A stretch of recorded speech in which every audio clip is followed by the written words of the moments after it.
sobre duas classes muito importantes, né? Uma delas, inclusive, a gente já comentou quando a gente falou das 7 pontes de Königsberg. A gente falou que data daí, né, o surgimento da teoria dos grafos. E esse tipo de grafos, essa classe de grafos, esses grafos que a gente pode enfiar tudo no mesmo saquinho e dizer, olha, eles satisfazem a propriedade de serem eulerianos, ou seja, de apresentarem aquele circuito lá igual das pontes de Königsberg. Então, é a classe dos grafos eulerianos. E os grafos hamiltonianos, que a gente também já falou deles quando a gente falou do jogo cosiano. Lembram do dodecaedro? O dodecaedro está aqui em algum lugar. Do dodecaedro? Sim. Então, quando a gente falou lá do joguinho cosiano, que o nosso objetivo, né, era percorrer os vértices aqui, ó, do nosso dodecaedro, sem repetição, sair de um vértice, percorrer todos os outros e voltar, né, fechar o ciclo.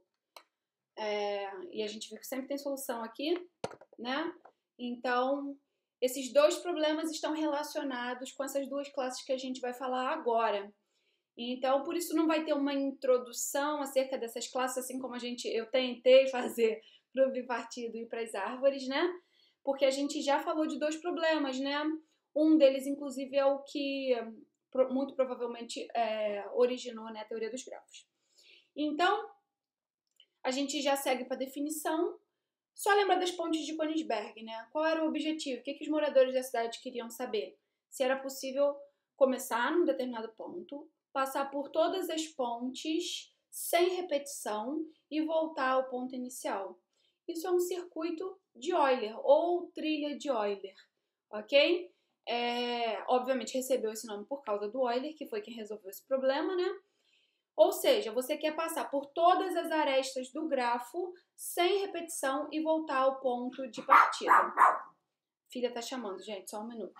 É só lembrar das 7 pontes de Königsberg. Então, uma trilha de Euler ou um circuito euleriano é um trajeto onde a gente passa por todas as arestas do grafo sem repetir arestas e retorna ao ponto de partida, ok? Eventualmente, vai haver repetição de vértices sem nenhum problema.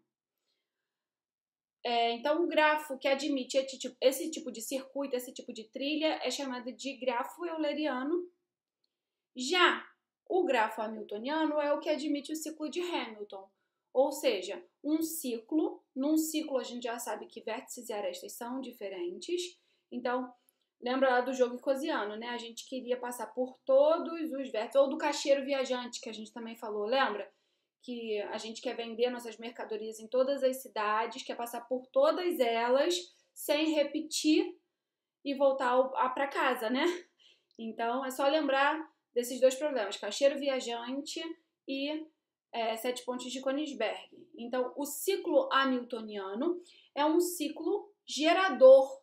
De novo a palavra gerador. O que é ser gerador? É incluir todos os vértices do grafo, certo? Então, é um ciclo que inclui todos os vértices do grafo. Por definição, o ciclo já é fechadinho, né? A gente sai de um ponto e retorna a esse ponto. Então, todos os vértices do grafo vão ter que estar nesse ciclo. Obviamente, não vai haver repetição, né? Num ciclo não pode haver repetição de vértices. O ciclo é um caminho fechado, né? Que retorna ao ponto de partida. Ok? Bom, então o grafo que admite esse tipo de ciclo é chamado hamiltoniano. Fala, Adriano. Não, só falei ok. Ok? Entendendo até agora. Beleza. Bom, aí a gente tem logo de cara um teorema. Por quê? Porque a gente tem uma caracterização para os grafos eulerianos. Lembra lá quando a gente estava estudando as 7 pontes de Königsberg? A gente observou, né, que só seria possível se tivesse sempre uma ponte. Eu estou num pedaço de terra. Eu tenho que sair desse pedaço de terra e voltar para esse pedaço de terra, certo? Então, sempre tem que ter um parzinho de pontes, né? Isso nos conduz justamente a esse teorema aqui, que diz que um grafo conexo, não trivial, né? Não trivial significa o quê? Que não é só um vértice, tá bom? Porque se for só um vértice, não tem como ter um circuito euleriano, beleza? Então, um grafo conexo não trivial, ele é euleriano somente se todos os vértices estiverem grau par. Ou seja, se de cada vértice partir um número par de arestas. Ok? Beleza? Beleza. Então, condição suficiente e necessária. Por quê? Porque aparece um se, somente se. Isso quer dizer o quê? Se o grafo é euleriano, então todos os vértices têm grau par.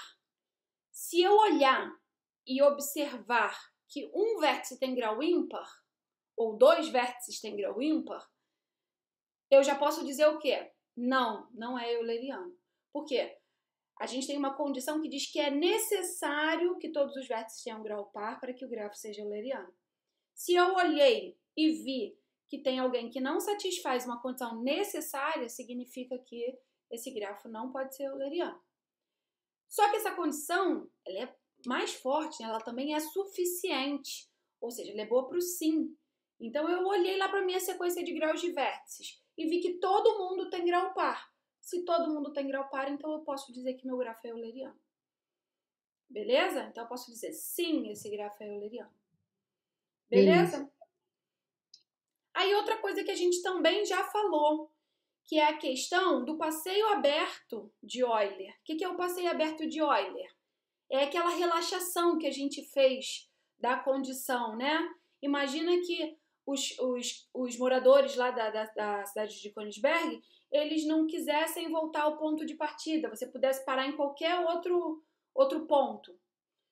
Será que ainda assim a resposta seria não? E a gente viu que ainda assim a resposta era não, né? A gente também viu aqueles desenhos que a gente fez sem tirar a caneta do papel. E a gente inclusive falou disso, né? Que só funcionava quando existiam exatamente dois vértices com um número ímpar de arestas partindo deles, né? Por quê? É justamente o passeio aberto de Euler. Você pode começar num vértice qualquer e terminar num vértice qualquer, desde que você passe por todas as arestas sem repetição. Isso só vai ser possível quando existirem exatamente dois vértices de grau ímpar. Todos os outros têm grau par e esses dois têm grau ímpar. Era justamente o vértice onde a gente começava e o vértice onde a gente terminava o nosso desenho, né? Sem tirar a caneta do papel. Sim. Belezinha? Bom, então, essas duas coisas a gente já viu. Esse Teorema 13 tem também lá a demonstração no canal. E esse daqui eu não lembro se tem a demonstração lá no canal, porque essas demonstrações que são, por exemplo, corolário, né, como a gente viu, é um resultado imediato. Então, as demonstrações mais simplesinhas, eu sempre fazia para a turma da graduação, né? Eu sempre faço nos slides e faço na aula ao vivo. Então, eu acredito que o corolário 5 não apareça lá no vídeo sobre Euler. Mas o Teorema 13 com certeza tem. Então, se vocês tiverem curiosidade sobre os argumentos, podem passar por lá. Professora, esses números que você está apresentando são Tudo normais? doido, não. Tudo doido. É porque isso vem lá da turma de grafos. É a ordem que você está apresentando mesmo, não tem nada... Na turma de grafos tem uma ordem. Aqui não tem. Tá tudo embaralhado. Ainda bem eu pensei que era uma convenção, mas não é, no caso. Não. Ainda bem que você levantou esse ponto que eu vou tirar os números. Dá a impressão que são quase coisas bíblicas. Tá lá, o 13. 13. Teorema 13 da teoria dos grafos. Exato. Não. Bom, então o que a gente acabou de formalizar, né? A gente formalizou um teorema que é uma caracterização para grafos eulerianos. Esse teorema, assim lá como a gente estava vendo a caracterização de grafos bipartidos, né? Eu falei assim, olha, essa caracterização de não possuir ciclo ímpar, ela nos conduz a um algoritmo que permite a gente reconhecer facilmente se um grafo é bipartido ou não. O mesmo acontece aqui para os grafos eulerianos. Com essa caracterização aqui, a gente consegue facilmente, rapidamente, verificar se um grafo qualquer é euleriano ou não. Basta pegar a sequência de graus de vértices, olhar lá, tem que ser tudo par. Se tiver algum ímpar, eu já posso dizer que não é. Se for todo mundo par, eu já posso dizer que é. É muito simples, né? Então, é um problema fácil da gente resolver. Por quê? Porque se eu colocar o algoritmo lá no computador, ele vai dizer em pouco tempo, bem pouco tempo, se o grafo é euleriano ou não. A gente consegue fazer isso. Já para grafos hamiltonianos, a gente não tem uma caracterização assim, um se, somente se, que conduza a um reconhecimento tranquilo dessa classe. A gente ainda não tem uma condição suficiente e necessária que seja fácil da gente olhar para o grafo e dizer, olha, é hamiltoniano, não é hamiltoniano. O que a gente tem? A gente tem condições parciais, ou seja, ou bem são condições suficientes, ou bem são condições necessárias. Por isso que eu fiquei tentando explorar aí ao máximo esse negócio da necessidade de suficiência para chegar nesse momento e vocês estarem mais habituados com esses termos, tá bom? Mas se ainda assim não ficar claro, vocês perguntem, tá bom? Então, o que a gente vai fazer agora nessa parte de aula, da aula? A gente vai descrever algumas dessas condições, somente as mais simples, tá bom? Vamos lá. Condição necessária. Condição necessária é sempre dessa forma, né? Eu quero condição necessária para ser hamiltoniano. Então, ela sempre vai estar escrita dessa forma. Se é hamiltoniano, então precisa satisfazer tal coisa. Ok? Se é hamiltoniano, então, tororó. Lembra do tererê tororó? Então, o tererê aqui é hamiltoniano e o tororó é a condição que a gente vai abordar.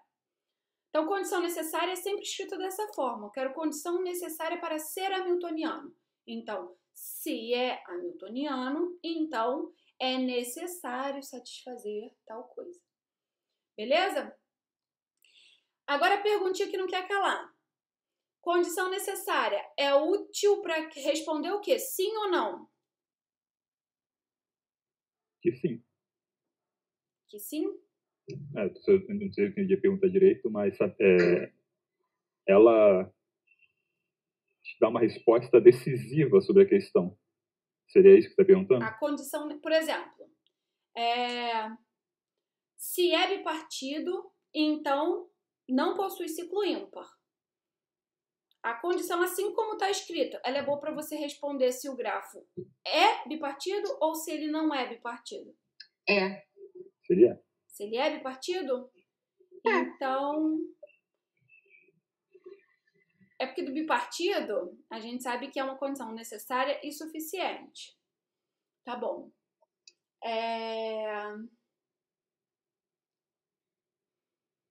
Deixa eu pensar em outra coisa.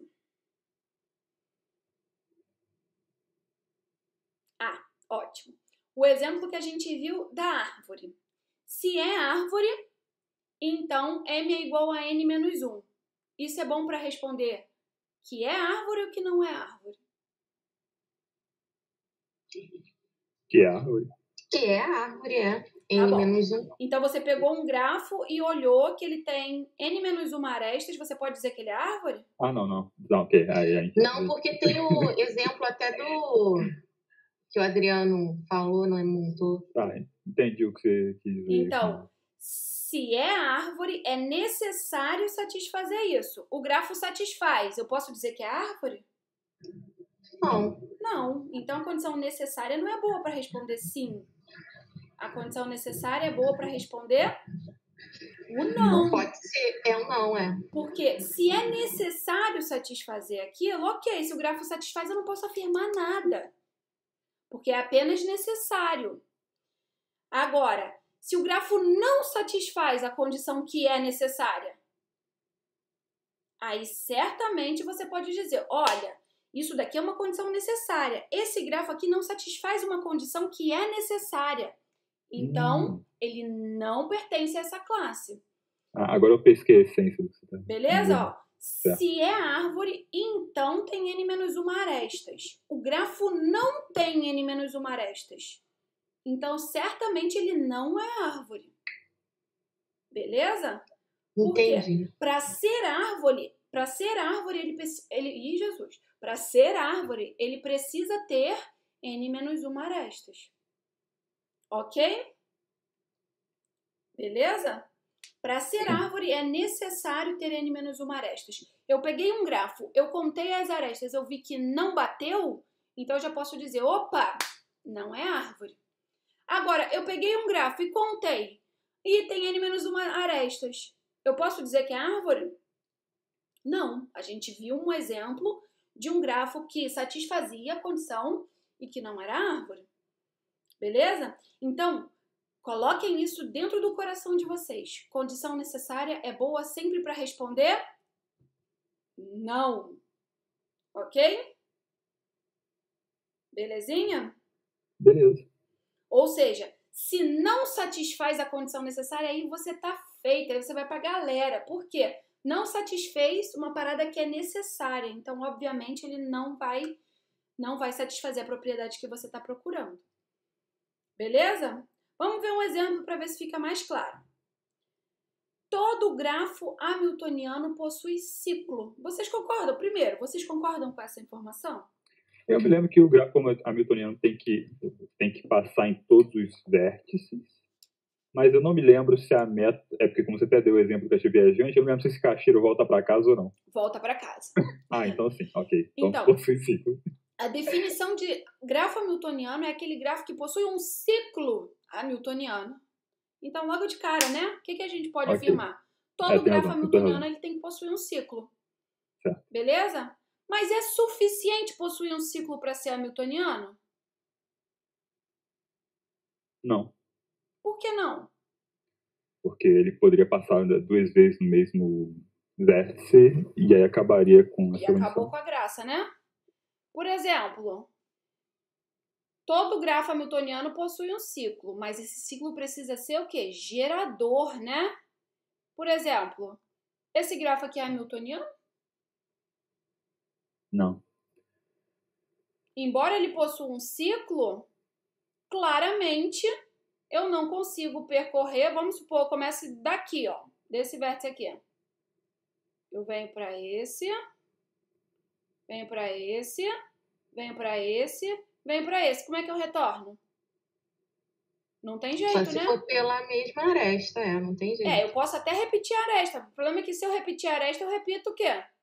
O próximo vértice. Então, não configura um ciclo hamiltoniano. Então, é necessário ter um ciclo no grafo, mas não é suficiente. Esse grafo tem um ciclo, mas não é hamiltoniano. Beleza? Belezinha? Beleza. Então, todo grafo hamiltoniano possui ciclo. Isso daí não precisa nem justificar, né? Isso vem pela definição de ser hamiltoniano. O grafo precisa possuir um ciclo gerador, né? E essa daqui, vocês concordam? Todo grafo hamiltoniano é conexo? Sim, também. Tem como não ser conexo e ter um ciclo gerador? Não. O que é um ciclo, né? Um ciclo é um caminho fechado, né? Se o grafo não for conexo, como é que vai ter um ciclo que passa por todos os vértices? É impossível, né? Se tem um ciclo é porque existe caminho entre os vértices, né? Num grafo desconexo não existe caminho entre as componentes conexas. Então, todo grafo hamiltoniano é conexo. Mas será que essa condição... Então, quero dizer que essa condição é necessária, né? Se é hamiltoniano, então é conexo. Mas será que é suficiente? Ou seja, qualquer grafo conexo é hamiltoniano? Não, né? Ó, aqui, a gente acabou de ver um exemplo. Esse grafo é conexo e ele não é hamiltoniano. Então, não é suficiente. Outro exemplo que a gente já viu, inclusive na aula que a gente falou do cacheiro viajante. Esse aqui, ó. A gravatinha. É conexo. Minha pergunta, é hamiltoniano esse grafo aqui? Não. Não. Por que não? O centro da gravatinha não permite que você faça esse ciclo sem repetir. Exato. Você tem que fazer assim, né? Faz um 8, né? Isso. Não tem jeito. Você tem que passar de um lado para o outro. E o único caminho de um lado para o outro sempre usa o quê? É o Esse mesmo vértice. vértice. Esse vértice aqui é o que a gente chama de vértice de articulação. É um vértice que, se a gente remove do grafo, o que acontece com o grafo? Fica desconexo. Quando eu removo o vértice, né, eu removo automaticamente todas as arestas incidentes a ele. E o que aconteceu? Ele separou, né, o meu grafo em duas componentes conexas. Por quê? Porque justamente como a gente falou, ele era o único caminho do lado esquerdo para o lado direito. Todos os caminhos, né, passavam pelo bendito do vértice. Então, toda vez que a gente tiver um vértice assim, a gente pode dizer o quê? Que esse grafo não é hamiltoniano.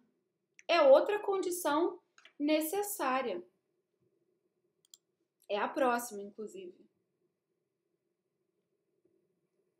Então, todo grafo hamiltoniano não possui vértice cuja remoção desconecta o grafo.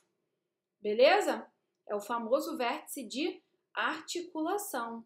Vértice de articulação é o vértice que, quando você tira ele do grafo, automaticamente você remove as arestas incidentes a ele, né? Tirou o vértice, desconectou. Beleza?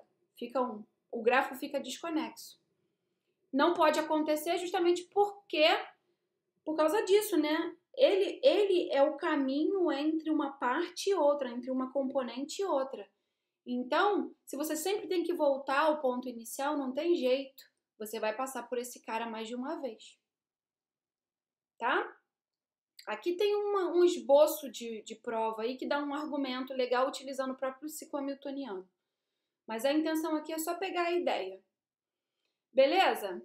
Então, aí eu fiz um diagrama aqui, ó. Conexos. Biconexos são esses caras aqui, ó. São esses caras aqui. Tamanho do corte hamiltonianos. Tamanho do corte a gente nem vai ver. E aqui são exemplinhos. Ou seja, aqui eu tenho um grafo conexo que não é hamiltoniano. Aqui eu tenho um grafo que não tem esse vértice que eu removo e desconecto, mas ainda assim não é hamiltoniano. Aqui eu também tenho um grafo que satisfaz essa propriedade de tamanho do corte que a gente não vai ver, que também não é hamiltoniano. Ou seja, são condições que são necessárias, mas que não são suficientes para garantir que o grafo seja hamiltoniano. Tá bom?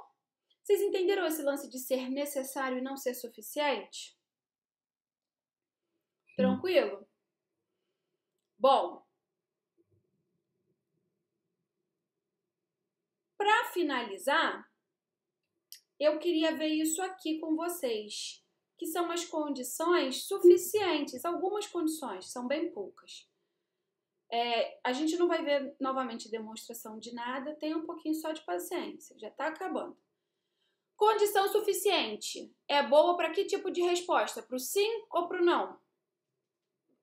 Para o sim. Para o sim. É suficiente satisfazer isso para eu dizer que ele é hamiltoniano. Beleza? Então, Beleza. Condições suficientes são sempre boas para o sim. Se G é um grafo ciclo, então G é hamiltoniano. Vocês concordam com isso? O que é ser um grafo ciclo?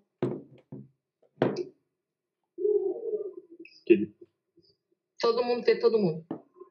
Não. Isso é o completo. Esse é o completo. Você tem o grau de todos os vértices é igual a 2 e ele é conexo. Isso. Ele é um único ciclo. O grafo ciclo é um único ciclo. Vocês concordam que um grafo ciclo é sempre hamiltoniano? Sim, né? O ciclo hamiltoniano é ele mesmo. Beleza? Ó, não sei se vocês estão enxergando direito. Isso é um grafo ciclo, ó. Beleza? Vocês concordam que eu consigo um ciclo hamiltoniano aqui, ó? É o próprio grafo. Sim. Tranquilo? Tranquilo. E se ele tivesse mais uma aresta? Ainda é hamiltoniano?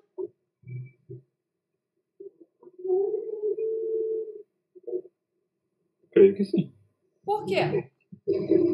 Porque ele ainda possui ciclo e ele ainda permite que você navegue todo esse caminho sem que você repita nenhum vértice. Concordam que o ciclo hamiltoniano é o mesmo? Sem nenhum problema? É o mesmo aqui de fora?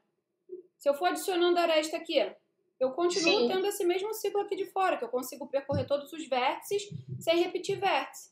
Se eu for adicionando aresta, continuo. E que gráfico eu obtive?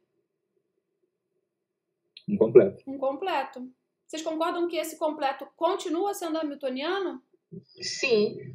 Então, ó, olha que legal. A gente tinha um grafo hamiltoniano e a gente Todo completo é hamiltoniano? Perfeito. Segunda condição suficiente que a gente ia ver. Se você olhar e vir que o grafo é completo, você já pode dizer, opa, é hamiltoniano. Beleza? Agora, olha que coisa interessante que a gente viu. Eu tenho um grafo hamiltoniano. Se eu for adicionando arestas nele, eu continuo tendo um grafo hamiltoniano. Adicionar arestas, né, não é nenhum problema num grafo que já é hamiltoniano. Ele vai continuar sendo hamiltoniano, tá? Então, a segunda condição, a Mônica falou aí agora. Segunda condição suficiente. Olhou, viu que o grafo é um grafo completo, já pode afirmar que é hamiltoniano. Por quê? Porque basta você pegar aquele ciclo externo que você tem um ciclo hamiltoniano. Belezinha? Tranquilo? Então, parece que quanto mais arestas o grafo tem, mais fácil, maior a chance, né, dele ser hamiltoniano. Maiores são as possibilidades de você tentar passar, né, e percorrer todos os vértices. E a gente tem um teorema, né, que fala assim, ó, pra gente, ó, a partir de tal quantidade de arestas, você já pode dizer que o grafo é hamiltoniano, que é o teorema de Dirac. E ele fala o seguinte, ele fala que se você olhar para o grafo e observar que todos os vértices vêm metade dos vértices ou mais, o seu grafo já é hamiltoniano. Beleza? Então, olhou para o vértice, tá? Que tenha pelo menos 3 vértices, até porque senão a gente não tem como ter um ciclo. Sim. Então, se você olhou para o seu vértice com 3 ou mais vértices, né? Se você olhou para o seu grafo com 3 ou mais vértices e você observou que todos os vértices vêm metade ou mais vértices do grafo, você pode afirmar que seu grafo é hamiltoniano. Essa demonstração é lindinha. Tá lá no canal também. Mas é uma demonstração comprida, tá? Mas é interessante, né? Como essa questão das arestas, a gente tem um ponto, né? Onde a gente, opa, a partir daí qualquer grafo é hamiltoniano. Então é isso daí que o teorema de Dirac vem dar pra gente, né? A partir de, se o deltinha, lembra dessa notação? Deltinha é o grau mínimo, é o vértice com grau mínimo, né? Se o grau mínimo for pelo menos n sobre 2, ou seja, metade dos vértices, isso quer dizer o quê? Que todos os vértices vêm metade ou mais dos vértices, né, do grafo. Então, você pode afirmar que o seu grafo é hamiltoniano. Agora, isso é condição suficiente, ela é boa para responder sim. Ou seja, satisfez isso, aí você vai para a galera. Seu grafo é hamiltoniano. Agora, não satisfez isso, aí você não pode afirmar nada. Porque ela não é uma condição necessária. Ela é apenas suficiente. Observa o seguinte, vou dar um exemplo claro para vocês. Falamos o quê? O grafo completo. O grafo completo satisfaz essa condição de Dirac, não satisfaz? Sim. Todo vértice, ele vê mais da metade, né? A metade ou mais. Ó, a gente aqui tem 1, 2, 3, 4, 5, né? 5 vértices. N sobre 2 dá 2,5, né? Então, para que ele satisfaça a condição de Dirac, todo vértice tem que ter grau pelo menos 3, né? 3. Uhum. E todo vértice aqui tem grau pelo menos 3, concordam? Todo vértice aqui tem grau 4. Então, ele satisfaz Dirac, então automaticamente eu posso dizer, opa, esse grafo é hamiltoniano. Agora, olha aqui. Esse grafo aqui. Esse grafo aqui satisfaz Dirac? Não. O grau de todo vértice aqui é o quê?